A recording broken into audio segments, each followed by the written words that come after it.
Tigris और Euphrates ने Mesopotamia की भूमि को काटा। एक राजा उभरा जिसके कानूनों ने इतिहास की दिशा तय की, हम्मुराबी। बेबीलोन के छठे राजा हम्मुराबी ने 18वीं शताब्दी ईसा पूर्व में शासन किया। वह न केवल एक विजेता था बल्कि एक दूरदर्शी नेता भी था। उसकी सबसे उल्लेखनीय उपलब्धि ऐसे कानूनों का एक सेट जो उसके लोगों के लिए न्याय, व्यापार और दैनिक जीवन को नियंत्रित करेगा।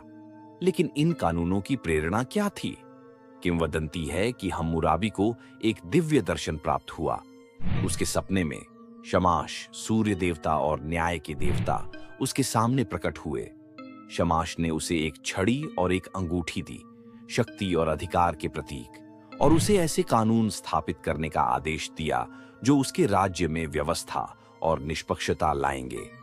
इस दिव्य मुठभेड़ के बाद हम्मुराबी ने 282 कानूनों को संहिताबद्ध करने का बीड़ा उठाया।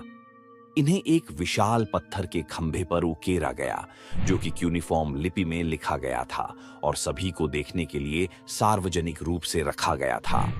उद्देश्य यह सुनिश्चित करने के लिए कि हर कोई अपने जीवन को नियंत्रित करने वाले कानूनों को समझे। हम्मुराबी की संहिता अपने समय के लिए क्रांतिकारी थी। इसमें कई तरह के विषय शामिल थे: व्यापार, संपत्ति के अधिकार, विवाह और यहां तक कि चिकित्सा संबंधी कदाचार। आंख के बदले आंख का सिद्धांत कठोर लेकिन संरचित न्याय प्रणाली का पर्याय बन गया। हम्मुराबी के कानून केवल सज्जा के बारे में नहीं थे। उन्होंने कमजोरों की सुरक्षा पर जोर दिया। उन्होंने सुनिश्चित किया कि विधवाओं, अनाथों और गरीबों का शोषण न हो। एक विरासत जो आज आधुनिक कानूनी प्रणालियों में गूंजती है। हम्मुराबी की मूर्ति जो अब लॉवर संग्रहालय में रखी गई है, उनकी विरासत का एक प्रमाण है। उनके कानून केवल नियम नहीं थे, वे ईश्वरीय इच्छा से प्रेरित न्याय की एक दृष्टि थे जिसने न केवल बेबीलोन को बल्कि आने वाली सदियों के लिए शासन और कानून की नींव को आकार दिया।